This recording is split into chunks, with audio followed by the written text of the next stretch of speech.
Reconocidos por la calidad y variedad de sus contenidos audiovisuales, Preguntas Incómodas y Sin Explicación son dos canales de renombre dentro de YouTube por la profesionalidad, prestigio y el peculiar sentido del humor con que fomentan el pensamiento crítico y la reflexión en su creciente comunidad de suscriptores. Mientras el primero aborda de una forma amena y atractiva aquellos temas que no muchos se atreven a tratar como religión, filosofía, política y pseudociencias, entre otros, el segundo deconstruye el séptimo arte, la televisión y la industria del entretenimiento. Precisamente hoy tengo el placer de conversar con Sabrina Tórtora, quien junto a su esposo Antonio Planchard deviene protagonista y creadora de estos canales y a quien desde este momento doy la bienvenida y agradezco su presencia aquí en yadiel.cu. En primer lugar, decirle a las personas que nos están viendo, que nos están escuchando, que yo soy Yadiel Barbón Salgado, soy periodista de Cuba, de Radio 26 y de la revista digital Cuba Ahora, y que hoy tengo el placer de conversar con Sabrina Tórtora, que ella es la cara principal, aunque también está su esposo Antonio, pero que es la cara de dos canales de YouTube que tienen contenidos muy recomendables, que son Preguntas Incómodas, que se dedica a tratar temas de actualidad, pero también existe una variedad de temas como por ejemplo pseudociencia, filosofía, cultura, pero todo desde un punto de vista analítico, pero siempre con el humor como su sello característico. Y por el otro lado tenemos a Sin Explicación, que se dedica a reseñar, a tratar, a analizar todo lo que tiene que ver con películas, con series, con el mundo de la televisión y la industria del entretenimiento y ese humor que nunca puede faltar en ese particular sello de ustedes. Entonces, sabiendo que son ustedes venezolanos, un país que, como bien sabes, tiene muchos puntos de encuentro con Cuba, tiene mucha relación histórica, que vivieron un tiempo en España y que ahora están en Italia.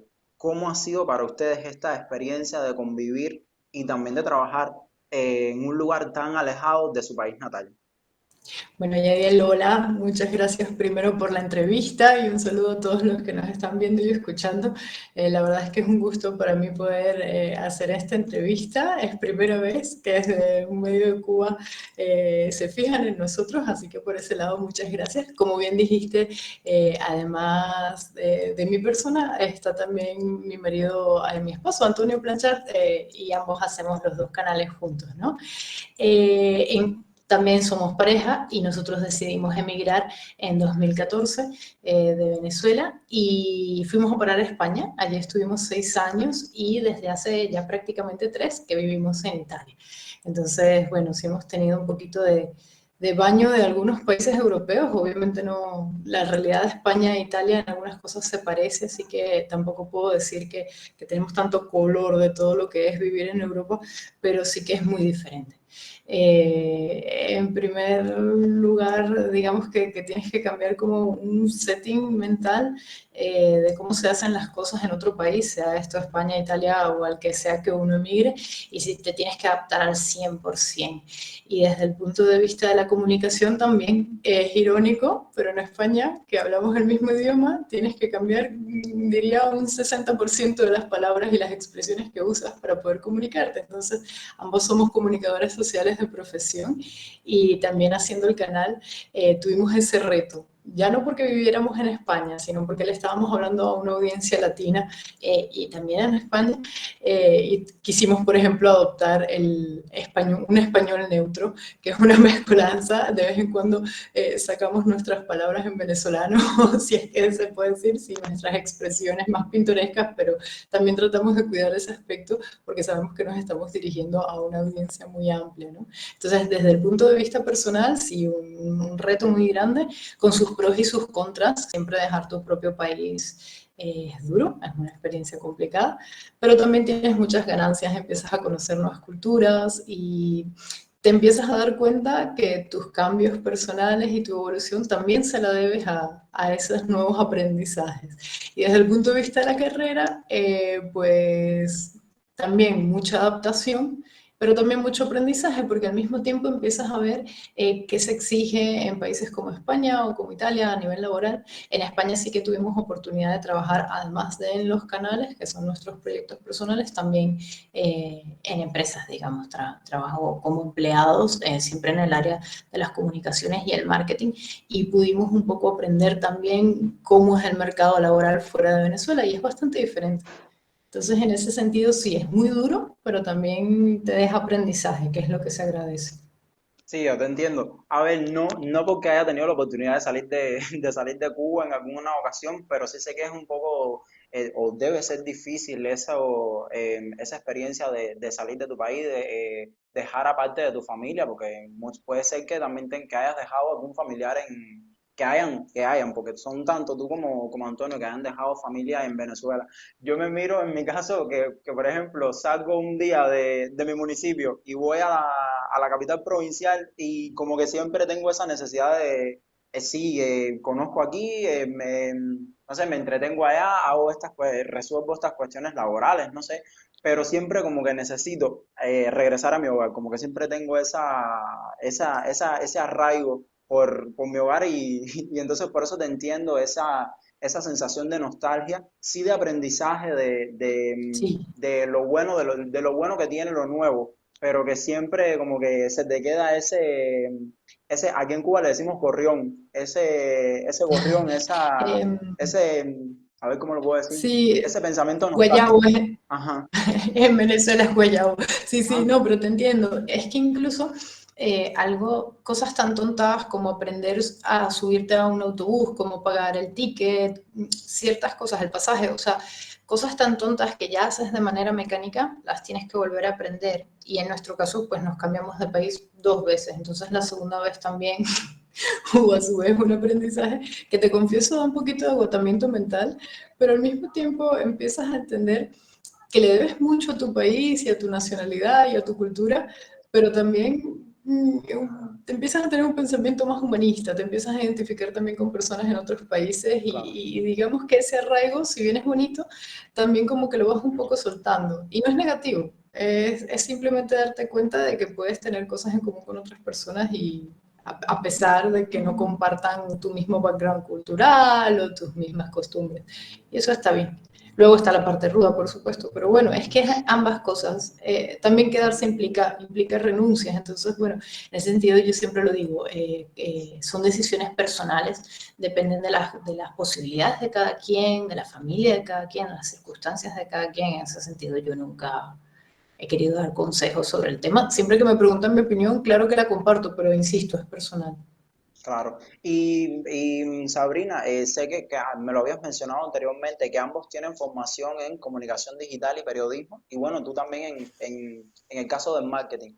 Pero bueno, ¿cuánto les ha influido, cuánto les ha ayudado el conocimiento de estos saberes a ustedes para el desempeño de un canal como Preguntas Incómodas? No, sin duda ayuda muchísimo. A ver, no es que para ser youtuber tienes que tener esta carrera de fondo, absolutamente no. De hecho, hay muy buenos divulgadores en otros campos, como lo son de la ciencia o incluso la filosofía, del arte, que admiramos y respetamos su trabajo.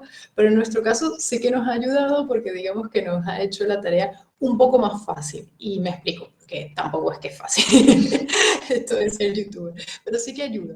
Eh, ambos estudiamos comunicación social, mención artes audiovisuales. Antonio estudió un máster en periodismo digital y yo en marketing digital. Entonces, digamos que un poco hemos complementado todas estas habilidades y conocimientos que hemos aprendido con el canal, porque en el fondo YouTube es una red social, así que todo lo que esté volcado hacia lo digital, pues bienvenido sea porque empiezas a tener conocimientos sobre SEO, sobre palabras clave, digamos qué tipos de contenidos pueden ser más atractivos, cómo administrar una comunidad, un montón de habilidades que realmente incluso las miniaturas, habilidades de diseño, Antonio ha desarrollado además habilidades de edición de video, entonces digamos que son un montón de tareas que vas sumando y quieras o no hacen la diferencia. Hay gente que cuenta con un gran equipo detrás de un canal, hay gente que no lo hace sola, en nuestro caso somos dos, y poco a poco hemos ido sumando personas que entran y salen del proyecto, pero digamos que fijos somos nosotros. Y en nuestro caso sí, ha ayudado muchísimo. Por un lado, también para el nivel de redacción que hemos conseguido, de poder, digamos, un guión de preguntas incómodas, es prácticamente un artículo que combina un poquito los datos y lo que es el género informativo, pero también con el género opinión, porque siempre aportamos nuestra visión, siempre tratamos de que se sustenten datos, en estadísticas, en noticias, en hechos, pero sí que damos nuestra opinión y como bien dijiste al comienzo, también aportamos una parte humorística y digamos que en ese aspecto, el haber estudiado comunicación social pues nos dio la estructura para poder hacer este tipo de guiones. Pero también el canal creo que tiene un toque muy personal, o sea, creo que tiene la personalidad de ambos y por un lado la crítica que hacemos, pero por otro lado el humor. Antonio y yo, por ejemplo, tenemos dos tipos de humor muy distintos. Él tiene un humor, si se quiere, más negro, más ácido, y yo también puedo ser irónica, pero a mí me gusta más el humor del absurdo, el humor a veces incluso un poco más inocente, si se quiere. Entonces, en ese sentido, hemos combinado, además de nuestras habilidades, un poco la personalidad de ambos, y eso a veces hace que mi personaje, digamos, dentro del canal tenga unas características ya tan específicas. También es cierto que empezamos en 2015 y desde entonces no hemos parado nunca, absolutamente, y ya desde hace mucho, mucho tiempo estamos publicando por lo menos un video por semana, pero también hemos empezado a hacerlo 2 videos por semana. Entonces también es cierto que toda esa experiencia pues nos va, digamos que, definiendo lo que es el canal y cada vez la personalidad va siendo más precisa y concreta. Eso sí es algo que hemos tenido que aprender sobre la marcha, porque puedes saber hacer todas las cosas, todas las tareas que describí, pero hacer un canal de YouTube, pues sí, también es cierto que lo aprendes sobre la marcha. Confrontarse con la audiencia es algo que tienes que aprender. Y bueno, a mi vez estudié teatro cuando era más joven, eso hace que suene que soy muy vieja, no tanto, pero sí lo estudié hace ya más de 10 años y eso sí también es cierto. Y eso me ayudó también a la parte humorística, toda la parte que es, digamos, interpretativa, porque en el fondo sí son guiones informativos, de opinión, pero tratamos de que el tono no sea 100% periodístico como un ancla de televisión, sino que tenga un poquito esa chispa de la interpretación, incluso hemos hecho sketches y demás. Yo en lo que tú dices de lo difícil que es llevar un canal de YouTube, te entiendo perfectamente, sobre todo no porque, a ver, yo mismo estoy empezando ahora en este universo de YouTube, pero sí, sí entiendo esto de todo el esfuerzo que conlleva, eso mismo que me decías a la hora de hacer la miniatura, y lo bueno que tienes también es todo este periodo de experiencia, todo este tiempo que ha pasado y que les ha nutrido a ustedes de muchísimo conocimiento y también de lidiar con los comentarios o sea, con la reacción que tiene la comunidad a sus productos comunicativos y entonces por eso te entiendo cuando dices que lleva muchísimo esfuerzo llevar no solo uno, sino dos canales de YouTube. Eso es, sí, estamos produciendo tres videos por semana, uno por sin explicación y dos por preguntas incómodas, y eso conlleva un ritmo muy rápido, no solo en la producción, que es todo lo que implica buscar las imágenes, buscar en el caso de sin explicación las películas, pero también que se te ocurran las ideas, que tengas siempre un tema para la semana que viene, y ese es el gran reto, ¿no? Que cuando el ciclo de la semana, porque es un ciclo de una semana, vuelve a empezar, estás otra vez en cero, después de semanas y semanas que llevas a tus espaldas sin parar. Entonces es un ritmo muy frenético en el que te acostumbras a producir constantemente, a escribir chistes constantemente y a tratar de ubicar qué temas pueden gustar más a la audiencia, porque en el fondo nos debemos a la audiencia, pero también tenemos nuestros propios intereses. Como periodistas consideramos que hay temas que necesitan ser sacados, pero también hay una tercera fuerza, digamos, que es la plataforma, que no siempre recompensa de la misma forma los mismos contenidos. Y eso no siempre es a favor del trabajo periodístico. De hecho, me atrevería a decir que no tiene nada que ver, va más con las publicidades, con el tipo de anunciantes que pagan por estar en ciertos tipos de contenidos.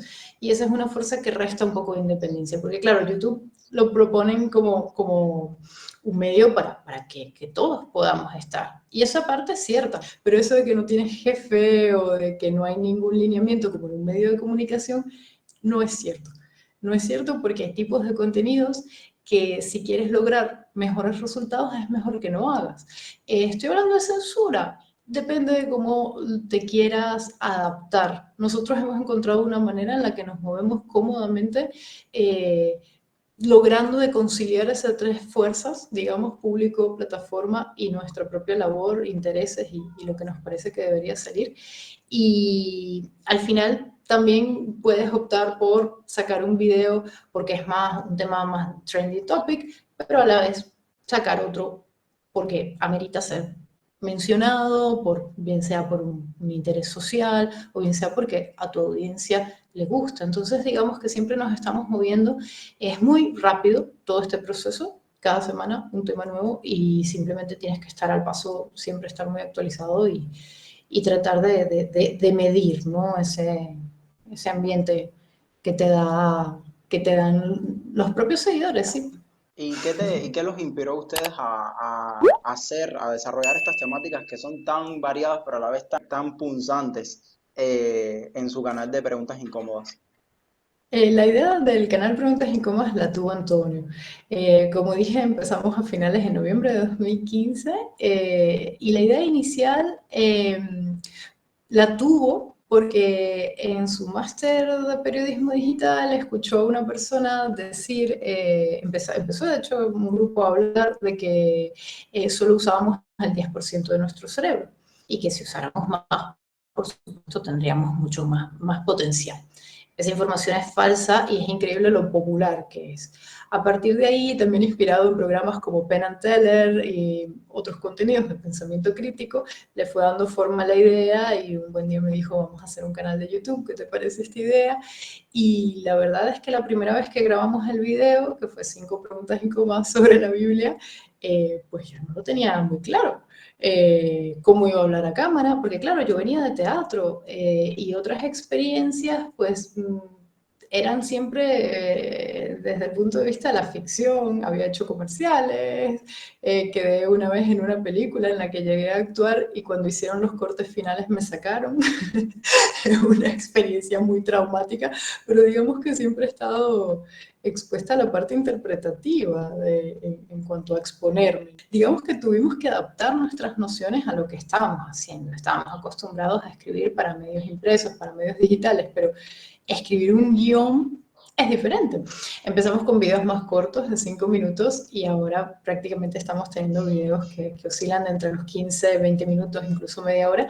Y este año por primera vez, para mostrar un poco rápidamente la evolución del canal, estamos haciendo nuestros propios documentales. El primero sobre el ocultismo, sobre la Ouija y todo este arte de hablar con los muertos y uno sobre brujería. Wicca, brujería desde un punto de vista histórico, la casa de brujas, pero también brujería moderna como la Wicca. Entonces, bueno, en ese sentido nos hemos amoldado mucho y eso es algo bonito, ver cómo evoluciona el proyecto. No, y está súper interesante ese tema de lo que tiene que ver con la religión, la secta religiosa, todo eso está bastante interesante, sobre todo por eso, porque no es una temática que muchas personas se atrevan a tocar. Y justamente eso era lo que quería preguntarte, ¿cuán desafiante ha sido para ustedes abordar estas temáticas que son tan poco tratadas o tan tocadas con pinzas por la palestra pública y hacerlo con periodismo analítico? Y sobre todo con mucho humor. ¿Cómo ha sido esa experiencia para ustedes?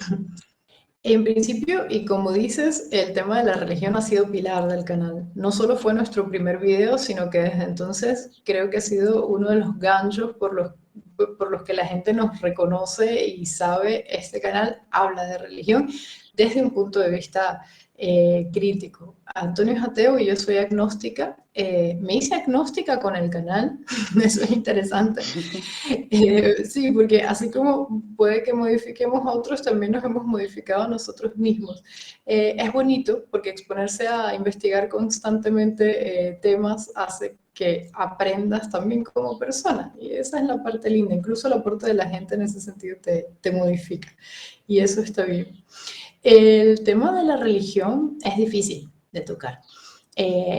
Y al igual que muchos otros temas que nosotros tocamos, como son temas de interés social, pero digamos que abarcan muchos ámbitos, como puede ser la política o la economía o la sociología, que también, que en principio no suena incómoda la sociología, suena más bien, más bien una rama como tranquila, pero luego termina no siéndola cuando te empiezas a aplicar todos esos conceptos a la realidad y empiezas a criticar a gobiernos o un largo etcétera, ¿no? A procesos sociales que a veces son bastante cuestionables. Entonces, digamos que tocamos temas peliagudos, y de ahí el nombre del canal, Preguntas Incómodas. Nuestra definición y casi nuestro eslogan era ningún tema puede ser tabú. A ver, el eslogan oficial al comienzo era cuestionándolo todo, pero en realidad yo siempre explicaba el canal, si tuviera que explicarlo en una sola frase, tocamos todos esos temas que no deberías tocar en una cena familiar. Incluso fútbol, es increíble, pero cuando hablamos de fútbol es mucho más complicado a veces que hablar de la propia religión o de política. Entonces, digamos que sí, metemos el dedo en la llaga, pero lo hacemos con buenos propósitos, no lo hacemos para fastidiar a nadie ni para atacar a nadie, y siempre lo decimos, nosotros atacamos las ideas, no a las personas, porque también es cierto que tocando este tipo de contenidos, pues hay personas que se pueden ofender, pero la intención nunca es la de ofender, el canal es divulgativo. Y nuestro objetivo es fomentar el diálogo justamente sobre temas que no se hablan públicamente con tanta facilidad. De hecho, en medios de comunicación tampoco se hablan tanto. Es decir, sí los hay, sí se toca, pero digamos que esa oportunidad de debate que te da una red social, la aprovechamos para decir ningún tema debería ser tabú. Muchas veces, casi todas, fomentamos el diálogo al final de cada video. ¿Tú qué opinas? Cuéntamelo en la caja de comentarios, que ya lo repito como robot, pero es cierto, luego los leemos, si bien no los contestamos todos por una cuestión de tiempo, pero sí que los leemos, y también por nuestras redes sociales, nuestra cuenta de Twitter y nuestro Instagram, y la misma pestaña comunidad que te da YouTube. Entonces, digamos que sí nos confrontamos con las opiniones de las personas que muchas veces no están de acuerdo con nosotros. Y es interesante porque luego le añadimos el humor. Y el humor es complicado porque puede ofender. A veces un chiste gracioso puede ser ofensivo, pero es gracioso. Entonces tú te preguntas, ¿es más importante hacer humor o es más importante dar la información? Y nos movemos constantemente entre estas dos tendencias, llamémoslas así, porque nosotros creemos firmemente en el humor como un medio, como una herramienta para comunicar mejor. Los que defendemos el humor, y muchos estudiosos también sostienen, que cuando comunicas con humor, la otra persona se relaja, baja sus defensas y te escucha. Si tú aburres y, digamos, solo usas un discurso lleno de datos y pesado, porque además tratamos temas muy pesados, que normalmente pues te daría un poco de flojera, como decimos en Venezuela, un poco de pereza hacer clic y decir, uff. Por ejemplo, una vez sacamos uno sobre la esclavitud en el siglo XXI, que hay 40 millones de personas aproximadamente, porque estas cifras nunca se pueden sacar con demasiada claridad a nivel mundial, que viven en esclavitud. Entonces, no es algo que te apetecería quizás en principio ver un domingo, pero nosotros logramos con temas muy complicados hacer humor. Y ese humor sí, ofende a algunos, pero también capta a muchísima gente que también es capaz de reírse de sí misma o de su propia situación. Nosotros nos reímos de nosotros mismos todo el tiempo, y creemos que ese es un ejercicio, más allá del humor mismo, que te abre la mente, que fomenta el pensamiento crítico y que te dice, sí, tienes razón, no sabes lo que me reí, pero yo soy creyente. Una vez, el primer video que hicimos sobre los mormones, un comentario que me quedó impreso en la cabeza es: Sabrina, yo soy mormón y no sabes lo que me reí con tu video. Y eso es bonito, porque al final no estamos para atacar a nadie, eso es muy importante. No, y sobre todo porque estamos acostumbrados a que ahora con este auge que han tenido las redes sociales, como que le da más posibilidad a cada una de las personas de que dé su opinión. Y entonces, en la mayoría de las ocasiones, porque incluso creo que es en la mayoría de las ocasiones, no se trata tanto de analizo lo que tú me dijiste, o sea, el mensaje que me transmitiste, y después doy mi opinión. No, simplemente es, me quedo con la superficie y directamente me voy a ofender, me voy a atacar y ya. Y entonces no debería ser así. Sí puede ser que el humor a la hora de plantearlo haya quien se ofenda, pero lo bueno es el debate que se fomenta a partir de ese chiste, por decirlo, por decirlo de esa manera. Y lo bueno es eso, que nosotros mismos nos riamos de nosotros. Y eso nos hace como que nos da la posibilidad de si es un error, de poder buscar la manera de erradicarlo, de mejorar tanto como persona como sociedad. Y eso mismo sobre esa temática era que te quería preguntar, que en una sociedad tan diversa y que está tan mediáticamente influenciada, ¿qué importancia le dan ustedes a fomentar este pensamiento crítico y a la existencia, o sea, y a que existan varios puntos de vista, o sea, puntos de vista alternativos, que no nos quedemos con uno solo, sino que busquemos otros puntos, otros lugares a los que acceder a la información también? Qué me puedes decir sobre eso?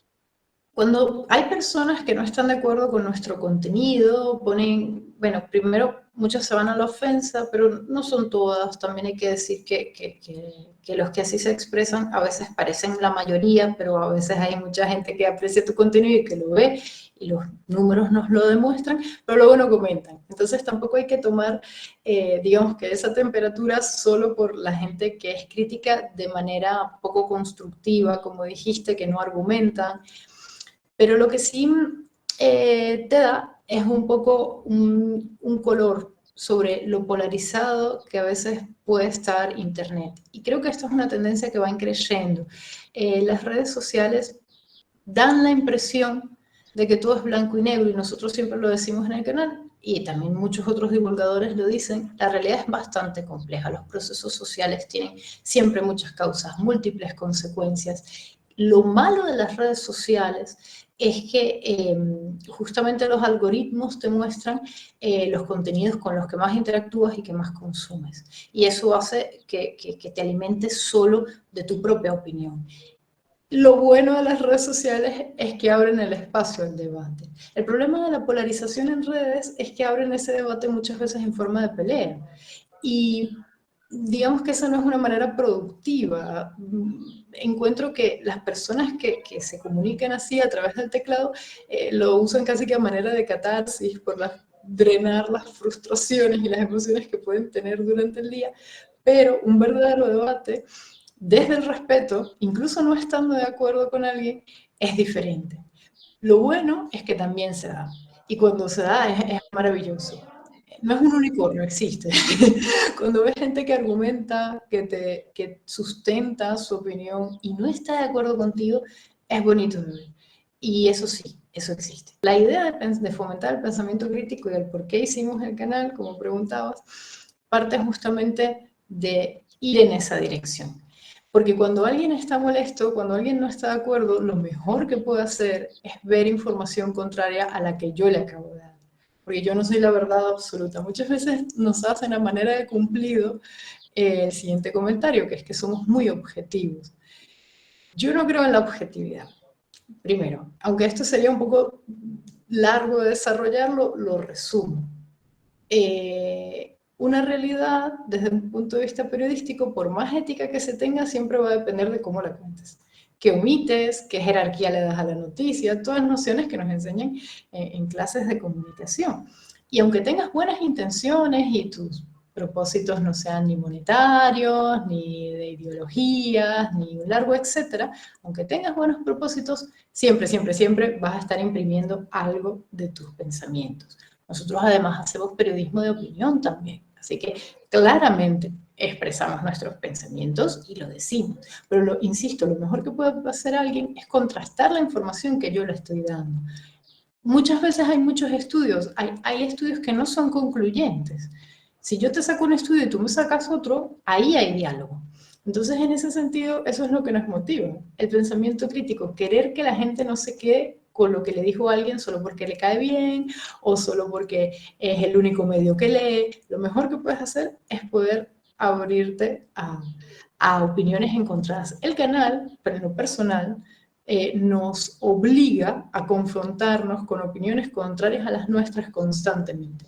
Y ese es un ejercicio bastante cruel, porque es doloroso, a veces te pega incluso en el estómago físicamente, porque hay que verle la cara a leer ciertas cosas, pero luego haces el ejercicio de decir, vale, ¿qué pasa si en algo tienen razón? Desde mi punto de vista, desde mi punto de vista ideológico, desde todas las opiniones personales ya que puedo tener. Y allí, porque ya te estoy hablando de la parte de opinión, no de la parte informativa, que es así, pues accedo a datos. Si hay un estudio que demuestra una cosa y otro que demuestra lo contrario, pues si me topo con los dos, tengo que mencionarlos a los dos, no puedo ser selectivo. Pero en la parte de la opinión, ahí sí digamos que hay más libertad. Es lo que yo opino sobre todo ese punto que acabo de armar. Y en ese sentido, pues sí, te das cuenta que ese ejercicio de confrontarte constantemente, si bien es un poco cruel, también te ayuda a ver cómo tú mismo puedes estarte teniendo sesgos o cómo te puedes estar blindando en una mentalidad definida. Y eso nunca es bueno. Incluso si tienes una ideología política, o un partido o una religión, blindarte nunca te va a hacer bien, porque entonces te niegas a la autocrítica de tu propio movimiento, de tu propia ideología, de tu propio culto, de tu propia fe o falta de fe, que también. Entonces, lo mejor que puede haber es la autocrítica, porque una vez que dices que algo es perfecto y no se puede hablar de ello porque es tabú, ahí es donde empiezan a surgir injusticias, atropellos y un largo etcétera.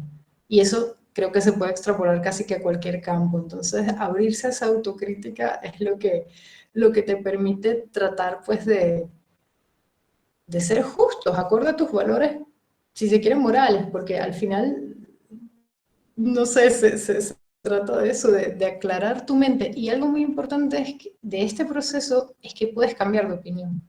A veces suena que cambias de opinión y eso es un signo de debilidad o de que no estás claro en la vida. Y está bien que en 10, 20 años más no tengan las mismas ideas.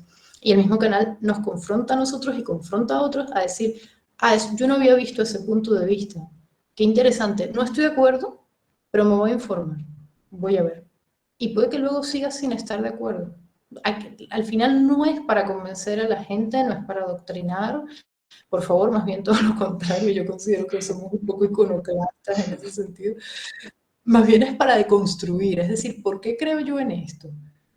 Y mira, mucha gente sale igual de ese proceso y no es algo malo, no es que estés forzado a cambiar porque tuviste pensamiento crítico, no, puedes seguir pensando lo que piensas, pero ahora tienes más claro por qué.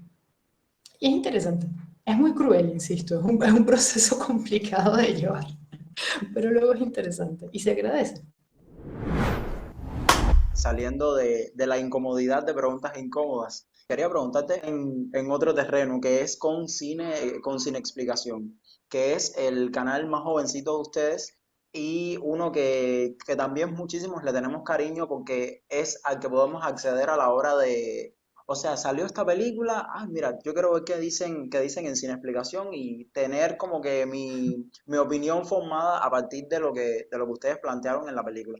Yo en lo personal no tengo, a ver, no me declararía un crítico de cine o algo así, pero sí, por ejemplo, la película de La Sirenita fue que recientemente se estrenó, como que hice una crítica y me gustó esa experiencia de poco a poco ir deconstruyendo la película, de analizar este plano, de decir, pero ¿por qué le hicieron este cambio al personaje? ¿Pero por qué la música aquí sí funciona? ¿Pero por qué la actuación de no sé qué? O sea que no me declararía un crítico de cine, pero bueno, uno tiene ciertas habilidades, ¿no? Y también en dependencia de las carreras que hemos estudiado, que como que tienes estas habilidades para poder ir analizando poco a poco la película y dar tu opinión al final de qué es lo que consideras de ella y también en el caso de que sea una serie de televisión, un documental, o sea. Por eso quería preguntarte cómo ha sido para ustedes trabajar con Sin Explicación y que cómo ha sido para ustedes eso de tratar esta temática diferente a preguntas incómodas y sobre todo no estar tan en el ojo del huracán como ese canal. Tú dices que no está tan en el ojo del huracán, pero tienes que ver cuando das una opinión contraria, una crítica totalmente contraria a lo que algunos esperan en cine. No sé, no me atrevo a decir que es peor, pero creo que es igual de comprometida. Claro que luego los temas no son los mismos, ¿no? Pero sí, desde el punto de vista del hater se va mucho al ataque personal. Ah, tú no sabes nada de cine, este no es el género del que más sabes, limítate a hablar de tal otro. Pero bueno, como dicen en inglés, haters gonna hate, y lo mismo vale para preguntas incómodas. Por suerte, Sin Explicación tienen una comunidad muy bonita, que es más que eso, en la que incluso a veces no estando de acuerdo con las críticas o con el enfoque que se le da a una crítica o a un análisis que también hacemos, las personas dicen, ah, mira, eso no lo había visto, o qué interesante, un poco lo mismo que pasa con preguntas incómodas, pero extrapolado al mundo del cine.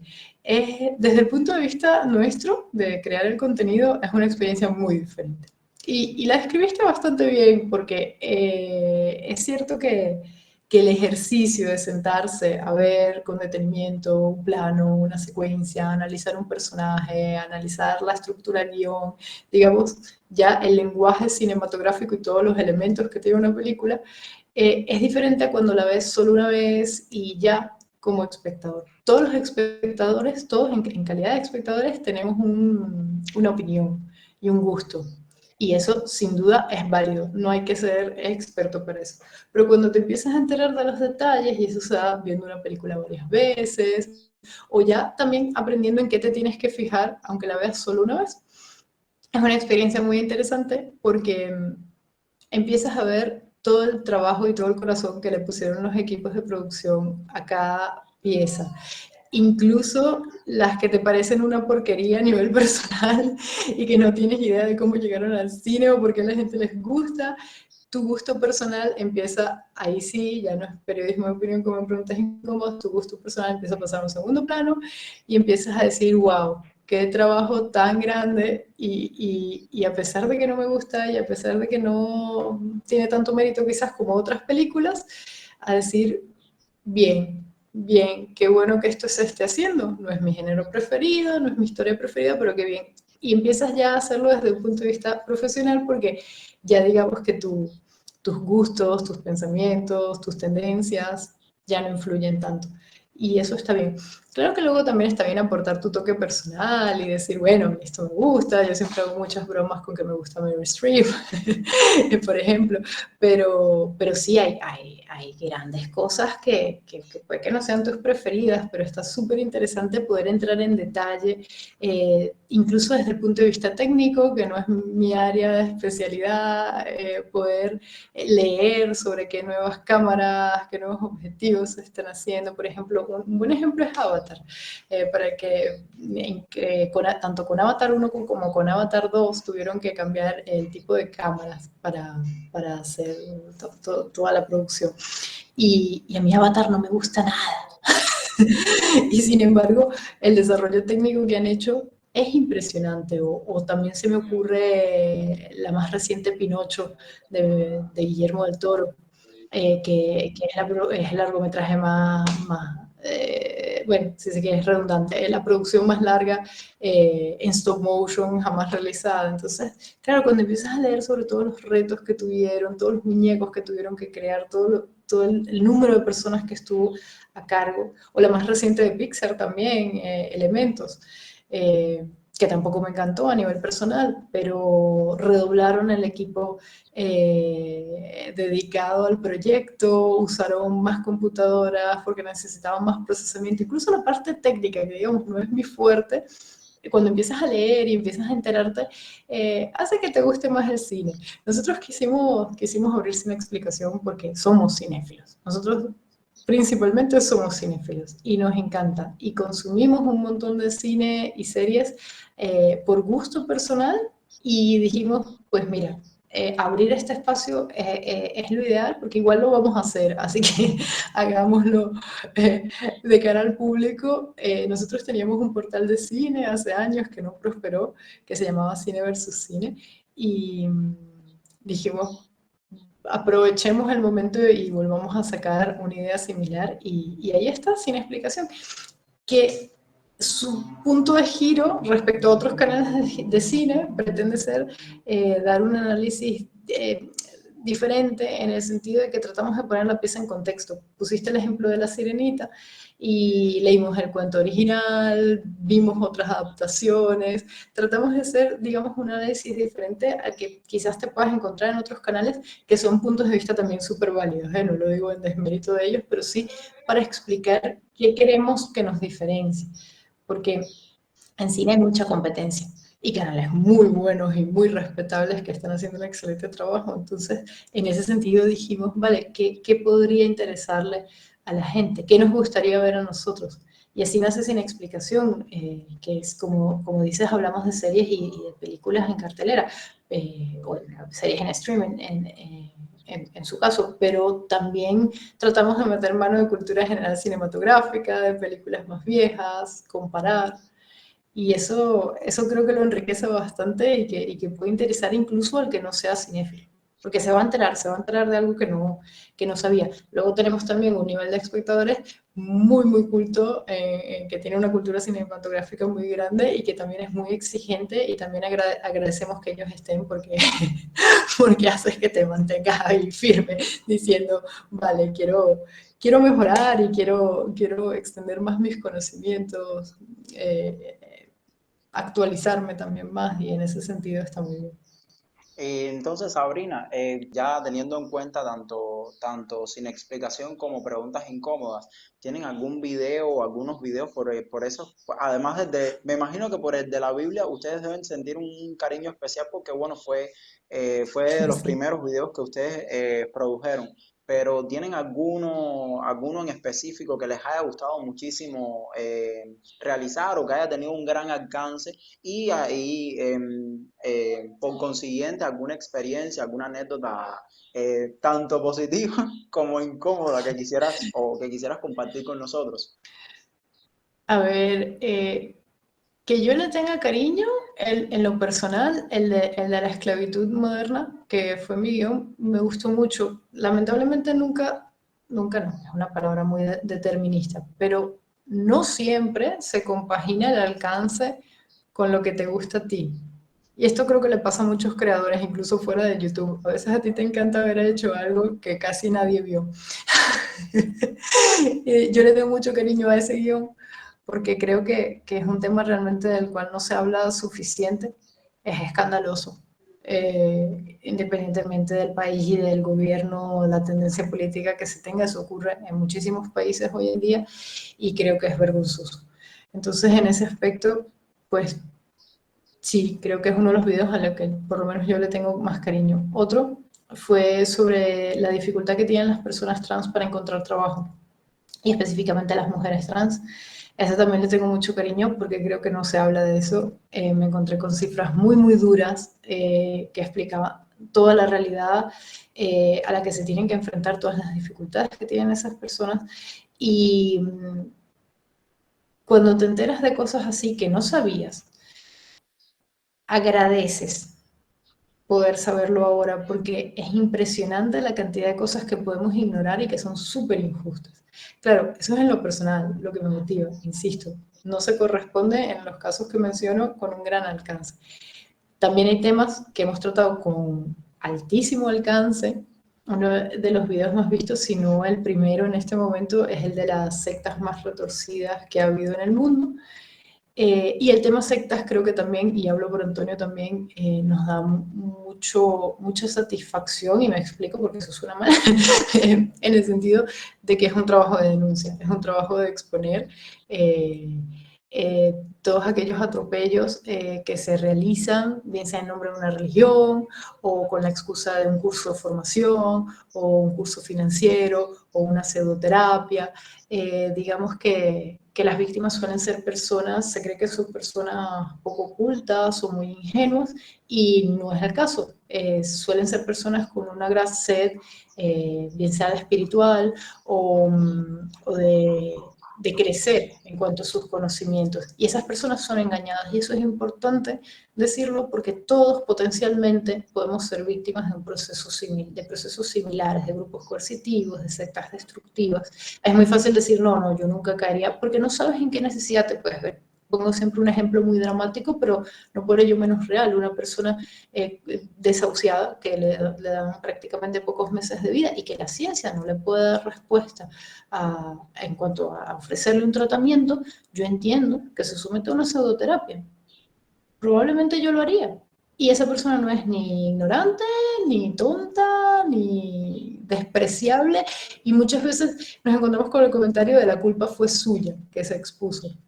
Pero tú no sabes qué está viviendo cada persona, tú no sabes la familia, el contexto social, el nivel de pobreza y un largo etcétera que puede tener esa persona. Entonces, en ese sentido, siempre reivindicamos que las víctimas son víctimas, que el discurso de le pasó porque quiso, en estos casos no aplique, creo que en ningún caso aplicaría, pero bueno, hablo de las sectas. Y en ese sentido nos da mucha satisfacción poder exponer todos estos engaños, todos estos timos, estafas y atropellos que se dan, porque luego en la caja de comentarios empieza a escribir gente que o perteneció o conoce a alguien que perteneció. Y el nivel de agradecimiento es muy grande y para nosotros la satisfacción es muy grande y a la vez poder contar, que es algo que venimos haciendo desde hace ya varios años, pero ahora con mayor intensidad, poder contar con testimonios que vivieron esas situaciones es invaluable, no solo desde un punto de vista periodístico, sino también humano, porque son personas muy valientes que muchas veces incluso de forma no anónima, que ojo, el anonimato lo respetamos porque también dependiendo de la circunstancia de cada quien es válido, pero incluso personas que de forma no anónima se exponen para darle esa información que ellos no tuvieron a otros y decirles, cuidado, esto no te metas en este curso, no sigas a este gurú, es peligroso, mira todo lo que me pasó a mí. Y ese poder comunicarlo te hace sentir útil, porque empiezas a decir, bien, esto le va a servir a alguien, que a veces es una cosa que no terminas de tener clara, porque siempre dando opinión, siempre hablando de un tema y tan a ciegas, porque nosotros estamos encerrados en nuestras cuatro paredes, como dijiste, en Italia, a veces no te da un color sobre cómo se está recibiendo tu contenido. Y en el caso de los videos de sectas, pues sí. Luego dices alguna experiencia curiosa sobre un video. Tenemos uno que hicimos recientemente sobre creepypasta, que son estas leyendas urbanas, pero que se transmiten por internet. Nos fue muy mal con ese video, porque usamos palabras que lamentablemente YouTube banea. Incluso la plataforma nos mandó un correo pensando que nosotros podíamos estar en peligro. No voy a decir de qué para no repetir las palabras claves para no molestarte a ti en tus plataformas, pero bueno, un poco se entiende, ¿no? Por el reto del momo y cosas como esas. Y nos dimos cuenta que sí, que cada vez es peor, que no se pueden hablar de ciertos temas, pero lo gracioso, y por eso creo que es una anécdota graciosa dentro de la mala experiencia, es que lo terminamos publicando en privado para los que son nuestros mecenas o también que son suscriptores de nuestra plataforma de documentales preguntasincómodas.tv, y a todos ellos se los hicimos llegar y les dijimos, aquí tienen el capítulo perdido de preguntas incómodas, tal cual como si una leyenda urbana, de una leyenda urbana se tratara. Entonces, bueno, esa es la anécdota así más graciosa. Pero videos que nos han causado más problemas, sorprendentemente cuando criticamos el fútbol. Fue uno, porque claro, cuando criticas política, cuando criticas religión, incluso movimientos sociales, uno que nos trajo muchos problemas fue cuando hablamos sobre los MGTOW. Pero cuando hablamos de fútbol, por lo menos yo en lo personal tengo que decir que me sorprendió. Lo escandalizadas que estaban muchas personas. El fútbol es intocable. Te puedes burlar de Dios, pero no de Maradona. Sí, no, es impresionante. Es impresionante. El fútbol crea un fanatismo en algunos, no digo que en todos, muy fuerte. Qué loco, pero qué guau, qué loco eso de que justamente con el fútbol y del otro video que me estabas contando, sí recuerdo la publicación cuando ustedes la hicieron en YouTube, que yo me reí muchísimo porque decía, era algo como que después pasen por nuestro sitio o les dejamos esto para que se rían un poco. Creo que fue así cuando lo vi y yo, a ver, no pude acceder al video, pero sí me dio mucha risa porque que ustedes se lo tomaron justamente haciéndole honor a su canal y a su estilo, se lo tomaron con mucho, con mucho humor, se tomaron esa situación. Es que a veces no te queda de otra. A ver, hay una realidad bastante más fuerte que es que nosotros nos dedicamos ahora enteramente a nuestros proyectos y también hay que verle la cara a perder todo un video y todo lo que eso implica y no solo, sino también con otros videos no poder usar ciertas palabras o incluso, como dije antes, tratar de evitar ciertos temas. Eso es molesto y hace difícil nuestro trabajo el día a día. Pero una vez que estás advertido, es como dicen, sarna con gusto no pica. Aprendes a hacerlo y a sobrellevarlo, aprendes también a sobrellevar los comentarios de algunos, porque al final te aferras a cuál es tu propósito y a qué viniste a hacer, que es comunicar sobre temas que la gente no quiere hablar y cuando escuece es porque algo hay ahí. Entonces, tratamos de mantener lo más concentrados posibles en nuestro propósito. Y Sabrina, quería preguntarte, ¿qué proyectos futuros les deparan a ustedes? A preguntas incómodas, sin explicación, no sé, algún video, alguna temática futura que quisieran desarrollar y bueno, proyectos futuros de ustedes como tal. En preguntas incómodas queremos centrarnos en los documentales. Tenemos muchos temas en mente y en eso estamos siendo bastante ambiciosos, pero la idea es hacer contenidos cada vez más largos y cada vez con más investigación de fondo, que implica trabajo de campo, ir a ferias, a convenciones, entrevistar a las personas involucradas en ese tema y no solo desde nuestra casa investigar, que si bien es un trabajo que también toma mucho tiempo y que da con buenos resultados, digamos que tiene esa limitación, ¿no? Estar siempre confinado en tu casa y depender de Internet, que también luego, claro, contamos con testimonios de la gente a la que entrevistamos y insisto, eso abre muchísimo el espectro. Pero en el caso de los documentales salimos a la calle y eso nos está encantando y de verdad que es uno de los proyectos más nuevos y que se va a mantener, diría yo, por un buen tiempo en el canal. Eh, con preguntas incómodas también sentimos la necesidad de abrir el proyecto más allá de lo que es solo la plataforma de YouTube y en ese sentido le estamos dando bastantes vueltas y estamos analizando sobre qué otros medios o qué otra manera de plantear el contenido tenemos. No descartamos incluso poder abrir un tercer canal.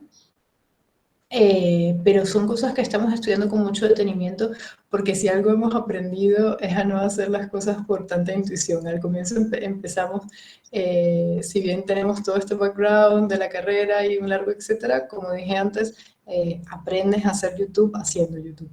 Y en ese sentido hemos tenido que aprender muchas cosas sobre la marcha, ensayo y error, y en ese sentido sí queremos ir con más pies de plomo en esta oportunidad de abrir un tercer canal o de abrir otra plataforma en la cual seguir publicando contenido, pero siempre con un enfoque diferente. Y en el caso de Sin Explicación, nos encantaría empezar a ir a festivales de cine. Admiramos canales que lo hacen, por supuesto es contar con unos recursos que es ambicioso, ¿no? En ese sentido, pero nos encantaría porque poder ver de primera mano en los primerísimos estrenos que ni siquiera son de cine comercial, en las pantallas comerciales, una película creo que es una experiencia que todavía no hemos tenido y que nos encantaría tener. Entonces, bueno, esos son un poco las dos ideas que planteo, o sea, o todas las ideas que planteo, depende muchísimo de los recursos con los que podamos contar.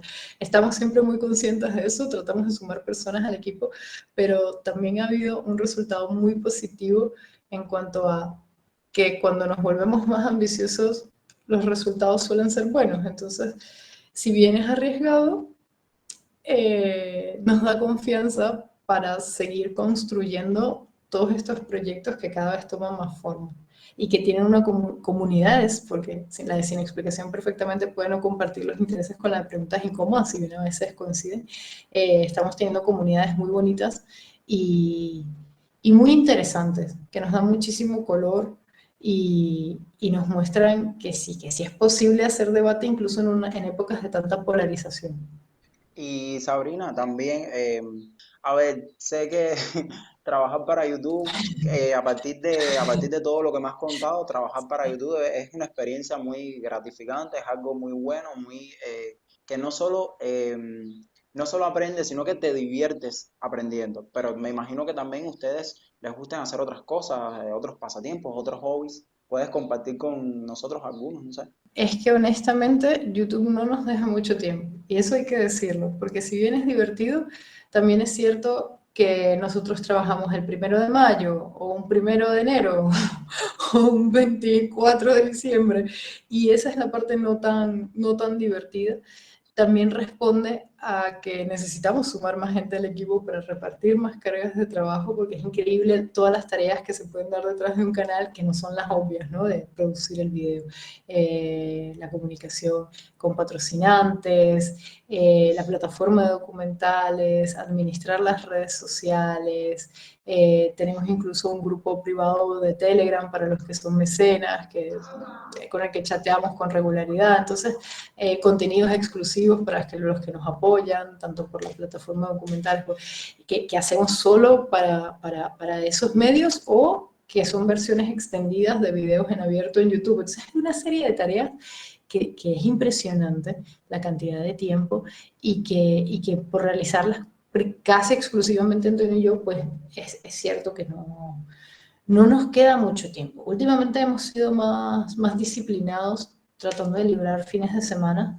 No siempre lo logramos, pero lo estamos logrando. Además, nosotros tenemos una hija pequeña también no queremos que ella se resienta de esa parte, porque también es cierto que no todo es trabajo. La parte de consumir y ver cine es un interés.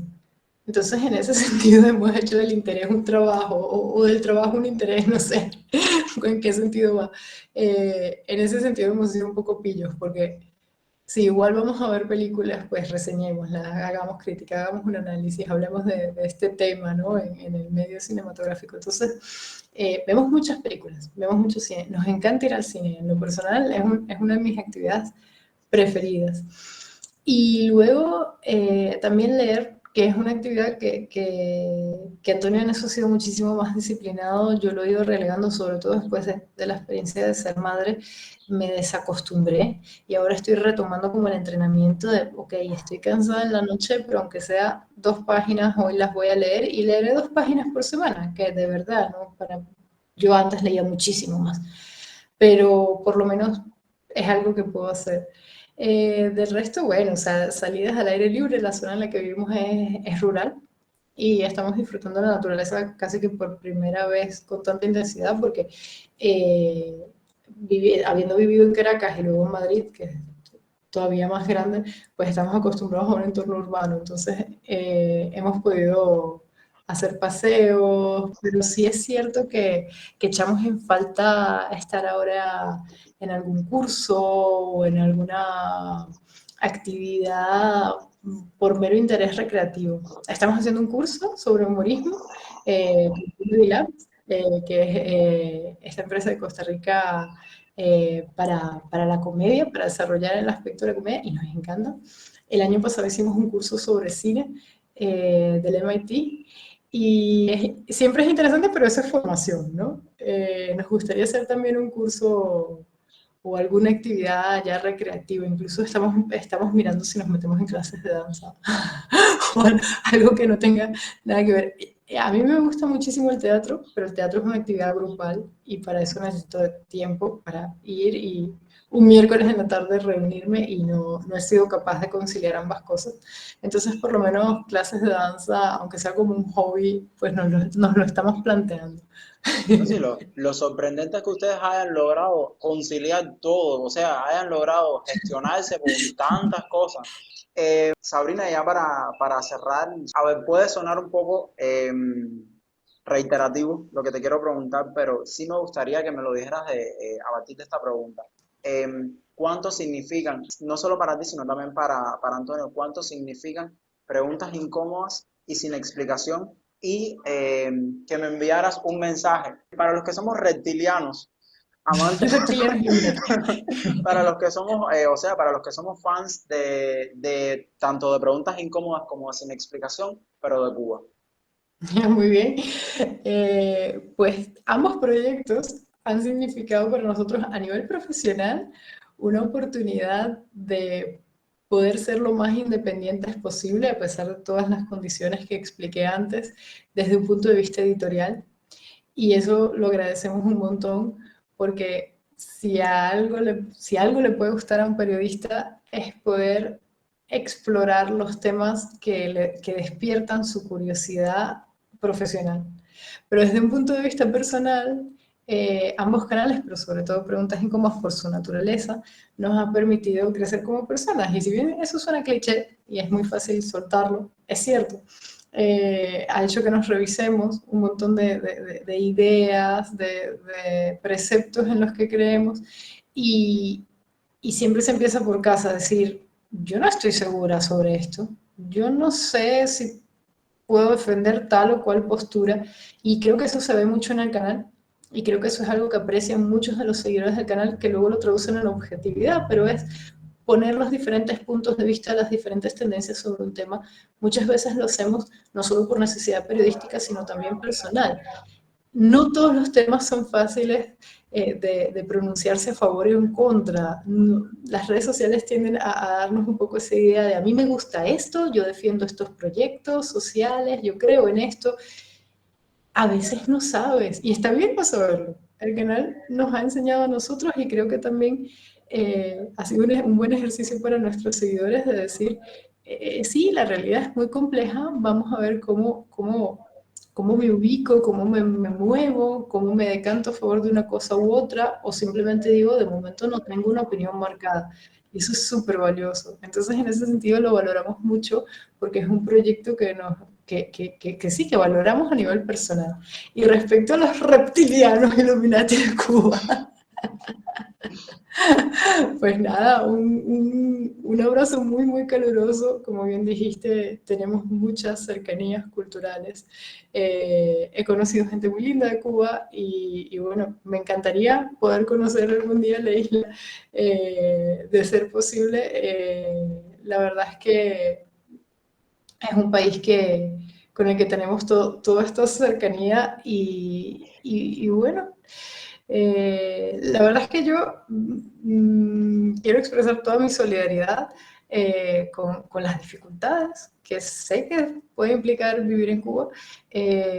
No quiero comparar, porque las comparaciones son odiosas, pero habiendo vivido en Venezuela casi 30 años, creo que hay cosas que puedo entender o con las que puedo ser más cercana.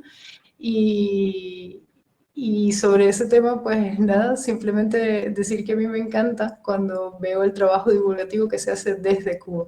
Creo que es admirable, y de verdad lo aplaudo, porque sé que las herramientas, las condiciones no son las mismas en Internet, no es el mismo, y a veces es muy fácil poder decir, valorar los resultados de un producto de comunicación social por su técnica o por sus herramientas, un largo etcétera, pero hay que verle la cara a hacer las cosas así. Creo que hay gente muy comprometida que lo hace con corazón, y eso habla muy bien de su gentilicio, y es muy admirable. De hecho, cuando veo tuiteros o otro tipo de contenidos que se hacen desde Cuba, pues lo admiro un montón y lo aprecio, y de verdad que como venezolana creo que lo valoro, y no puedo más que mandarle un abrazo a todos, porque es muy bonito, y también es muy lindo saber que nos ven desde Cuba.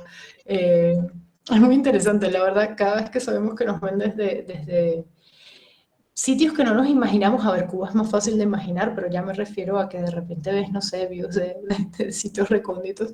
Es bonito porque es un halago, es un halago. Te ayuda también a no sentirte tan solo y a decir, ok, lo que estoy haciendo lo ve alguien, lo valora alguien, incluso si lo critica o lo adversa, pero está llegando. Y eso es bonito. Y en ese sentido, muchas gracias. No, Y un saludo iluminante.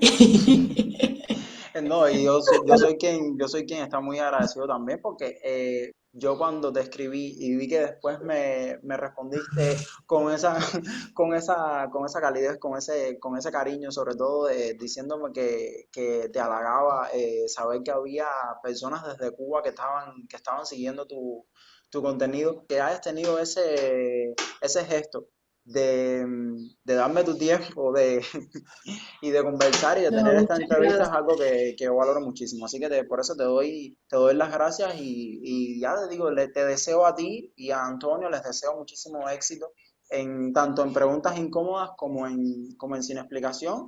Y qué bueno que la comunidad siga, la comunidad de fans de reptilianos, de Illuminati siga creciendo Así es. y que sigan teniendo esa relevancia tanto en YouTube como en las demás redes sociales. De verdad es una oportunidad muy bonita de poder dirigirme a tu audiencia y bueno, muy interesante para mí porque bueno, al final como dije, no he tenido oportunidad de ir a Cuba, pero me gustaría en un futuro. Y bueno, nada, muchas gracias por vernos y un saludo reptiliano Illuminati para todos. Bueno, chao. Igualmente, chao. Bueno.